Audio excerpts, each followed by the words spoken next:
வணக்கம் நண்பர்களே. இன்னைக்கு கணித வினாக்கு வந்துட்டோம். கணித வினால நம்ம பார்க்கக்கூடிய கணக்கு 10 பொருட்களுடைய அடக்க விலையும் 8 பொருட்களுடைய விற்பனை விலையும் சமம் அப்படின்னா அவங்களுக்கு கிடைச்ச லாபம் அல்லது நட்டம் எவ்வளவு?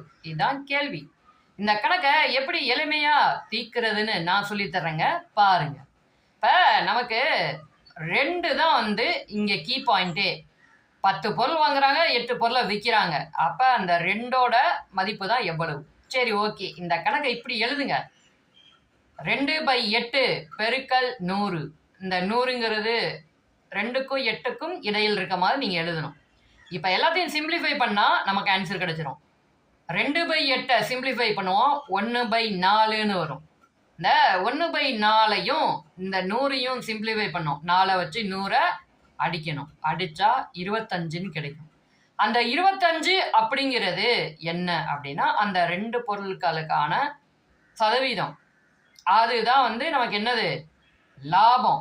ஏன்னா 10 பொருளை வாங்கி 8 பொருள் விற்கிறது மூலமாவே அந்த அடக்க விலையை நம்ம பூர்த்தி பண்ணிடுறோம். இந்த 2ங்கிறது அந்த பொருள்கள் நமக்கு லாபமா கிடைக்கக்கூடியது. அந்த லாபத்தோடைய சதவீதங்கிறது 25%. இந்த மாதிரி கணக்கு உங்களுக்கு தொடர்ந்து வரணும்னா நம்ம சேனலை சப்ஸ்கிரைப் பண்ணி சப்போர்ட் பண்ணுங்க. நிறைய வீடியோஸ் சேனலுக்குள்ள இருக்கு.